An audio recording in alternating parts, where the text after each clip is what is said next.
Bonjour à tous les amis, j'espère que vous allez tous super bien. Nouvelle vidéo aujourd'hui, nouvelle vidéo. Analyse l'Espagne face à la Croatie. 3 buts à 0 pour l'Aurora. Franchement, match très bien maîtrisé de la part des Espagnols. Même si la Croatie a pu avoir 2-3 situations intéressantes pour y croire, l'Espagne a finalement triomphé. Les amis, juste avant de rentrer dans le vif du sujet, n'hésitez pas à liker, à vous abonner, c'est gratuit, ça fait plaisir. Donc voilà, franchement, un très grand merci à tous ceux qui le feront.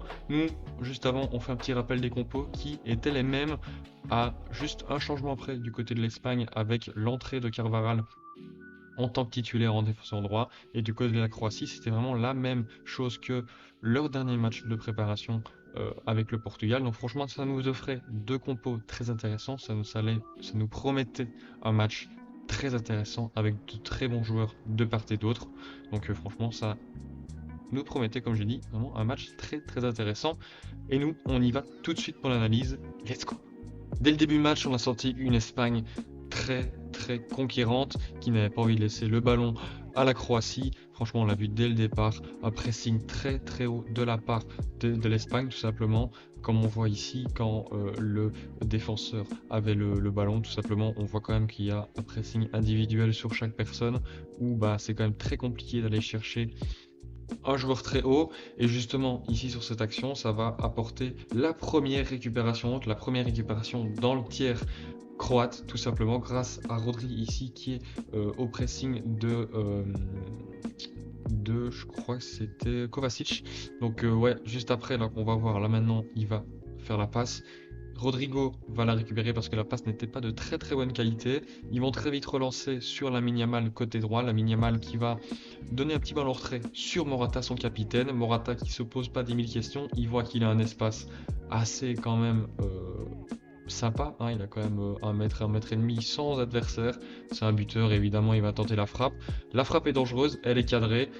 Mais voilà, Livakovic la capte, sans trop de problèmes non plus, mais c'est bon, ça fait quand même une récupération haute qui mène à une action dangereuse, à un tir cadré, donc c'est quand même une action positive de la part des hommes de Luis de la Fonte. Juste après, ils continuent, ils gardent bien leur pression très haute, comme on voit encore ici, avec là ici, encore une fois, marquage individuel au pressing. Là, on voit Nico Williams qui fait pression. On a Pedri qui est venu monter dans ce milieu très haut, hein, qui vient former une espèce de trio d'attaque avec Morata ici et Lamine Yamal un peu plus bas qui va gérer au cas où les changements d'aile. Et du coup, bah, franchement, c'est plutôt bien géré. Encore une fois, c'est une nouvelle récupération qui va être à l'issue de ce pressing parce que le ballon va revenir sur le gardien Livakovic qui va être obligé de jouer long. Récupération de Nacho et là bah non, de Lenormand, pardon, excusez-moi. Voilà la tête et puis ça va repartir pour l'Espagne. Franchement, ils ont vraiment bien joué et même au-delà du pressing quand ils perdaient le ballon, à la récupération de balle aussi, c'était très fort dans les quelques premières secondes parce que là ici, un petit ballon perdu je crois de Morata.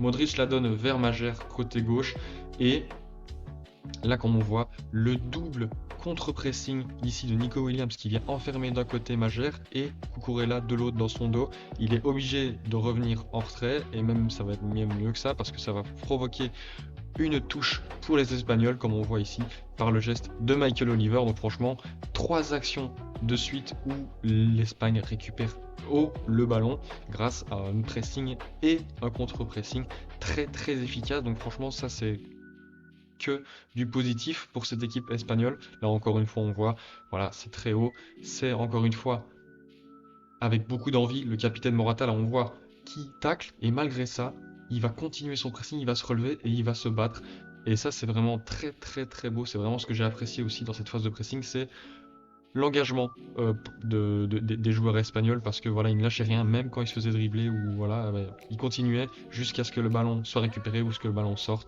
Donc franchement, c'est chapeau et franchement ouais, bien joué de la part de l'Espagne. C'est vrai qu'ils vont un peu laisser la Croatie reprendre le ballon, reprendre le cours du jeu après une douzaine de minutes. Là, on voit la première possession croate après 12 minutes. Donc, franchement, voilà, c'est quand même bien joué de la part de l'Espagne. Je pense qu'ils auraient voulu concrétiser par un goal après les 10 premières minutes où ils ont dépensé beaucoup d'énergie. Ça, ce n'est pas le cas. Mais voilà, ils jouent très bien le coup. Ils savent se calmer un petit coup, voilà, baisser un peu l'intensité au niveau du pressing, mais être toujours aussi concentré entre les lignes, etc., dans l'organisation défensive. Et ça s'est bien vu, franchement. La Croatie, certes, qui avait la possession, mais qui avait du mal à se créer des occasions. Et la première occasion, d'ailleurs, de la Croatie va venir d'un centre qu'on verra juste après. Mais ce qui m'a marqué aussi, à partir de la 12e, la Croatie avait la possession et aussi au niveau des duels, ils étaient beaucoup plus présents. Et ça, forcément, ça aide quand on a les premiers duels qui sont gagnés. On a plus facilement le ballon, évidemment. Là, ici, la rentrée va être sur Kramaric. Kramaric va un peu louper son contrôle, donc il va tenter un petit risque, une petite balle pour changer d'aile directement, qui va pas être de très bonne qualité, mais comme j'ai dit, les duels étaient importants. Là, ici, je crois que c'est Majer qui va être au duel avec Cucurella, qui va prendre le ballon juste avant lui de la tête, et du coup, bah, le ballon peut continuer à circuler. Et 2 minutes plus tard, là où c'était encore la Croatie qui avait le ballon, mais sans grand danger en termes d'infiltration, etc., ça vient d'un ballon sur le côté, un centre, le premier danger de la Croatie, sur une tête de Budimir, là où le centre est de très très bonne qualité, et Budimir vient de prendre le dessus sur le Normand et vient placer sa tête juste avant, mais malheureusement pour les Croates, la tête prend le hors-cadre tout simplement, n'est pas du tout cadré, mais la chose à retenir, c'est que ils ont récupéré le ballon depuis une petite dizaine de minutes et ils ont les duels maintenant, donc c'est quand même positif. Et ça va continuer parce qu'en plus de ça, maintenant ils rajoutent le pressing haut dans le tiers de l'Espagne. Franchement, c'est tout à leur honneur de venir chercher les Espagnols très haut, là comme on voit ici, qui sont vraiment tous sous pression. Pressing encore une fois individuel, où là, il n'y a pas grand monde, c'est même impossible parce qu'en plus, Nacho qui est au ballon ici est de dos, donc il a vraiment très peu de possibilités. Heureusement, son expérience parle pour lui parce qu'après, il va la donner très loin, très fort, pour que le joueur croate qui va tenter de la contrôler va se louper et après la donner en coup de pied de but pour les Espagnols qui vont récupérer le ballon. Mais franchement, c'est très très positif pour les Croates qui vont continuer. C'est vrai que là, à partir de la 25-26e, les Espagnols ont repris un peu de niveau en termes de niveau sur le terrain. Ils sont un petit peu remontés et forcément, là, ça gêne tout de suite les Croates à la première relance avec entre la défense et leur milieu de terrain. Donc, ils sont obligés d'encore une fois euh, allonger. Mais comme j'ai dit, les duels, ils étaient toujours pour les Croates parce que, encore une fois, une petite tête. Mais c'est vrai que là, le deuxième ballon n'était pas pour les Croates. Récupération de Cucurella qui va la donner à Fabian. Fabian Ruiz, enfin non, d'abord à Rodrigo puis à Fabian. Fabian Ruiz, franchement là, il va très très bien jouer le coup. Il va nous donner une super bonne passe. Mais là, l'erreur que font les Croates, c'est de s'être trop projetés sur cette action, sur ce long ballon. Franchement, il y a beaucoup de monde. euh, il y a beaucoup de joueurs croates.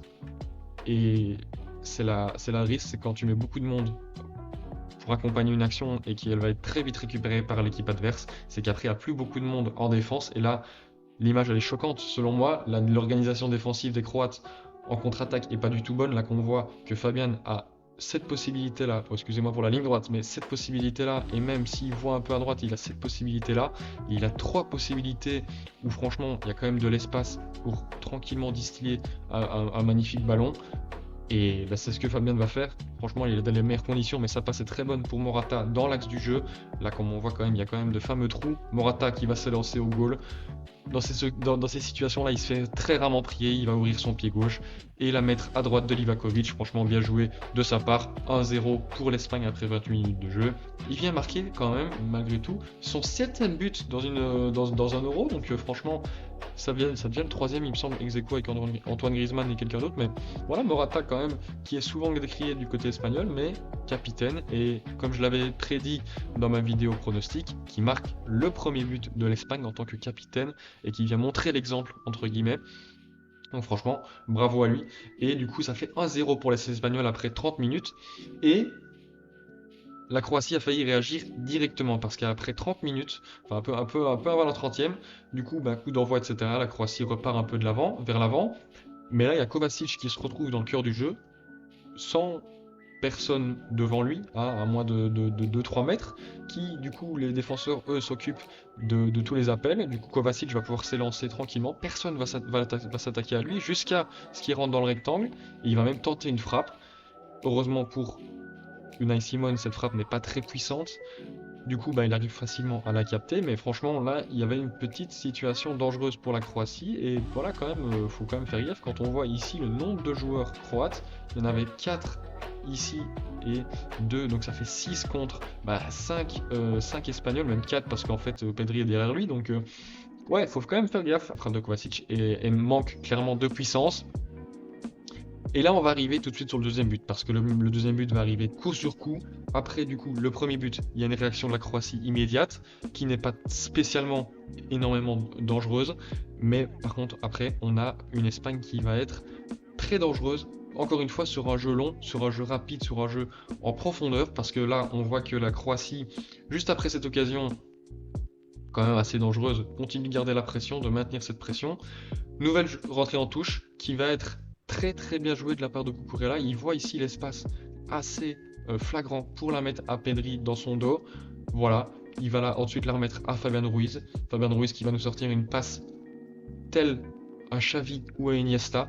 Hop, magnifique passe sur Lamine Yamal. Franchement, là, c'est une passe de bien 50 mètres qui est vraiment très propre, qui permet à la fois d'apporter une situation dangereuse, mais en même temps de faire avancer tout le bloc équipe. Et ça, c'est plutôt intéressant. Et d'ailleurs, même plus que cela, ce ballon-là, à l'origine, va être à l'origine de son propre but. Voilà, conversion offensive sur des longs ballons. Mais pourtant, ils y arrivent et ils l'ont plutôt bien fait, c'était plutôt bien manœuvré, donc franchement c'est plutôt sympa.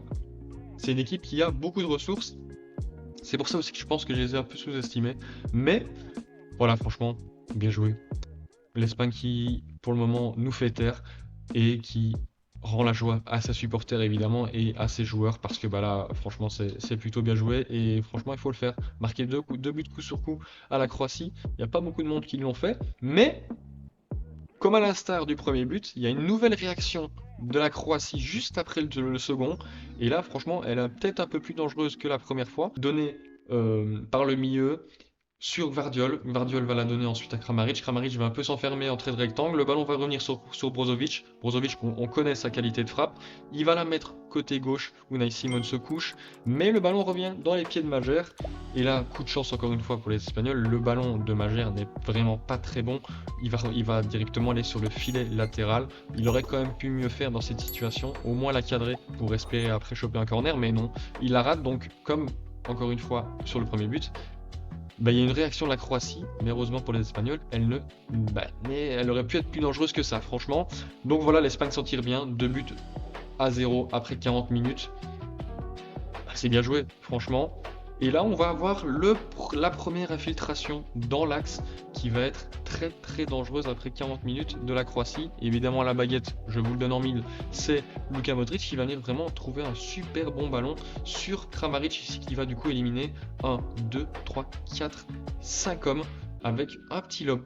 Une petite passe ici parce qu'on voit Kramaric qui est quand même assez seul dans le dos de cette ligne de 4. Le ballon évidemment est très bien donné. Il va jouer super bien le coup. C'est super bien joué. Le tirer parce que elle venait assez fort, il était assez excentré. Va recentrer. Et là franchement j'ai cru au but moi parce que Budimir arrive à ça du ballon au deuxième poteau. Mais malheureusement pour les Croates, il passe à côté du ballon. Et donc encore une fois une occasion franche assez dangereuse manquée. Et ça c'est très dommage, comme on voit il passe vraiment pas loin, mais ça c'est un peu ce qui va se passer pour les Croates, c'est que ça va passer à chaque fois pas loin, mais pourtant ça ne marque pas. Et en plus, le pire scénario possible pour les Croates, c'est qu'ils prennent un troisième but juste avant la mi-temps, comme vous pouvez le voir ici, 45 plus 2, on a 1 minute 40, corner pour l'Aurora, joué en 2 temps avec Nico Williams, qui va jouer après sur Fabian Ruiz. Et puis Fabian Ruiz va donner un ballon à Lamine Yamal qui va centrer. Et puis en tant que renard de surface, la Croatie le touche et il vient clouer Livakovic tout simplement. 3-0, but de Carvajal après son but qui a libéré les siens face à Dortmund en finale Ligue des Champions. Là c'est pas les libérer, il vient les soulager et il vient les faire respirer juste avant la mi-temps. Franchement le but est magnifique. Pas de hors-jeu, donc on voit ici, c'est bien Carvajal ici qui entre justement les milieux croates, entre le paquet de joueurs croates, qui va toucher le ballon juste avant qu'un autre défenseur croate vienne la prendre. Et franchement, là, c'est un geste de renard de surface, vraiment, c'est vraiment ça. Et c'est magnifiquement bien joué. Et 3-0, du coup, à la mi-temps pour les Espagnols. Là, que demander de plus, franchement, ils sont très très bien dans le match.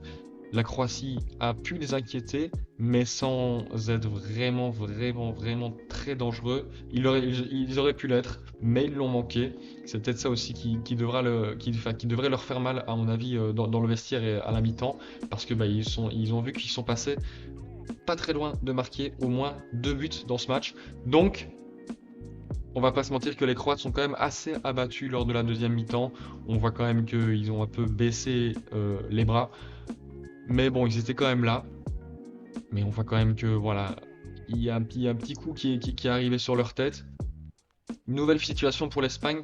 Encore une fois, en transition rapide, comme on voit, ils ont encore réussi à faire la différence. Là, on voit qu'ils sont en 4 contre 3, avec des appels à chaque fois tranchants pour Pedri, le maître à jouer de cette équipe, qui peut voilà, distiller ici, et distiller vers Lamine Yamal. Il va décider de le donner à Morata. Morata qui va ensuite se faire reprendre la balle par Gvardiol. Et puis, Pedri récupère. Et là, on connaît sa qualité technique. Il vient dribbler une fois. Il n'arrive pas à dribbler la deuxième fois, mais ce qu'il fait, c'est tout simplement magnifique parce qu'il arrive justement, juste avant de perdre la balle et d'être déséquilibré, la donner à Lamine Yamal sur le côté droit. Lamine Yamal, pied gauche enroulé. Il frappe, mais Livakovic est là, d'une main magnifiquement ferme.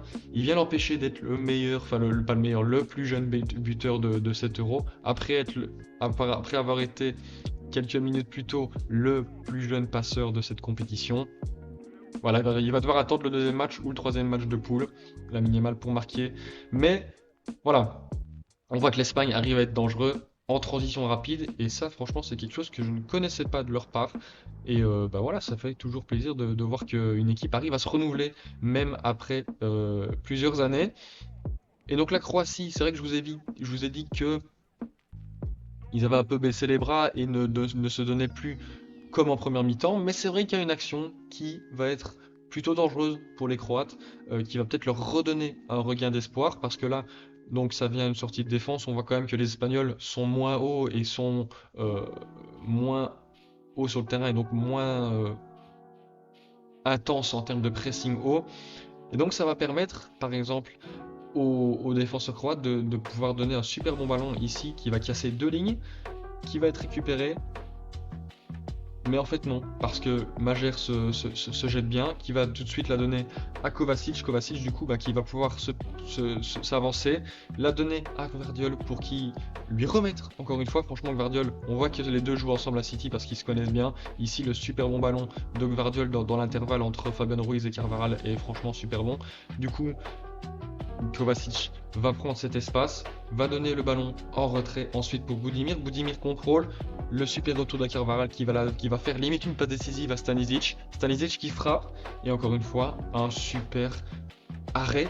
Pas d'Unai Simon cette fois-ci, mais de Cucurella, franchement, qui s'est super bien jeté. Ouais, franchement, bien joué. Et ça, c'est aussi un point très très positif pour cette équipe parce que même quand il y a une petite erreur défensive, finalement, il y a un sauvetage. Et donc ça, franchement, ça fait toujours plaisir pour cette équipe. Du coup, la Croatie qui reprend un coup sur le moral après le 3-0 à la mi-temps. Le petit espoir de marquer un but qui pourrait, pourquoi pas, les remettre dans le match. Eh bien c'est non, il a été effacé par Cucurella, par sa grosse tignasse. Mais ouais, franchement, là, du coup, un second coup sur la tête, la Croatie n'est plus dedans. Voilà, ça joue un peu à la baballe, sans trop d'engagement, j'ai envie de dire. C'est peut-être un peu dur, mais voilà, on a senti la Croatie beaucoup moins appliquée dans ce match. L'Espagne, du coup, qui a fait tranquillement tourner le ballon. Il y a, c'est vrai, la blessure de Morata, qui est peut-être un point négatif pour cette équipe espagnole. Il s'est à un moment donné écroulé sur le sol, donc on a su qu'évidemment c'était terminé pour lui. Il a donné son brassard à Rodrigo. Voilà. Rien de plus à dire, mais c'est vrai qu'à la 77e, 77e pour les Français qui me regardent, il y a une petite lueur d'espoir qui va s'allumer pour les Croates, pour les supporters croates, parce que sur justement quelque chose que normalement les Espagnols maîtrisent, c'est-à-dire les ressorties de balles avec le gardien, et bien là, Unai Simon va quand même bien se planter parce qu'il fait une passe qui va être touchée par Majer, qui va être récupérée par le Croate, qui va être ensuite très intelligent et donner un très très bon ballon. En fait, c'est le ballon logique, hein, mais il faut quand même le voir ce ballon sur Petrovic, franchement, qui est là du coup tout seul devant le goal, hein, il n'a plus qu'à la mettre dedans. Et même là, il va avoir un super geste parce que au lieu de la mettre directement, il va contrôler et ensuite vouloir frapper. Mais Rodri va le toucher. C'est vrai que c'est léger, mais évidemment c'est penalty. Il allait normalement marquer un but, hein, donc c'est penalty. J'aurais pu croire que Michael Oliver allait mettre un rouge, mais finalement il met un jaune. C'est vrai que le contact est très léger, mais selon moi la règle aurait dû être respectée. Voilà, c'est le dernier homme. C'est vrai que c'est assez bizarre sur ce coup-là. Heureusement pour l'Espagne, il ne donne qu'un jaune. Euh, Mais heureusement pour l'Espagne, après, aussi Unai Simon va se rattraper de son erreur et va arrêter le penalty. Malheureusement, Perisic est à l'affût, il va directement recentrer sur Petrovic, puis là, bah là, il n'y a plus de gardien, il a plus qu'à la mettre. Donc là, 3-1 pour la Croate, qui du coup ont une petite lueur d'espoir à 10 minutes avant le temps additionnel de pourquoi pas revenir dans ce match à 3-1, mais finalement, nouvelle désillusion pour les Croates. Évidemment, le sort s'acharne pour eux. On voit ici, alors que déjà le ballon n'est pas encore touché par Petrovic, que il y a déjà Perisic ici, qui est d'ailleurs le donneur d'assist, qui va déjà pénétrer dans l'enceinte du rectangle, alors que déjà, comme vous voyez, le ballon n'est même pas encore touché par Petrovic. Donc, évidemment, c'est une règle qui est appliquée à la règle cette fois-ci. Et du coup, bah, le goal n'est pas valide. Et donc, 3-0 pour l'Espagne. Voilà, les 2 dernières minutes, c'était un peu à l'image de la seconde mi-temps. Après les 2 nouvelles désillusions de la Croatie, bah, évidemment, ils ont un peu accusé le coup. Donc voilà, l'Espagne a pu bah, tranquillement faire jouer, faire rentrer des joueurs pour pouvoir reposer les autres. La Croatie, effectivement, l'a fait aussi parce que bah, c'est pas la fin du monde. C'est vrai qu'ils ont perdu un match. Il reste encore un match contre l'Italie et l'Albanie à jouer. Donc voilà, franchement, l'Espagne, du coup, qui prend une très bonne option pour la première place du groupe. Donc franchement, voilà. C'était vraiment encore une fois super cool, les amis, de vous faire cette vidéo. Quand c'est des gros matchs comme ça, c'est toujours intéressant de vous en faire une. Évidemment, il y aura des vidéos comme ça, bah, minimum peut-être une fois par jour quand il y a un match plutôt intéressant. Surtout qu'en plus, là, cet Euro, il démarre très fort. Il y a déjà eu, du coup, 6 buts entre Allemagne et Écosse.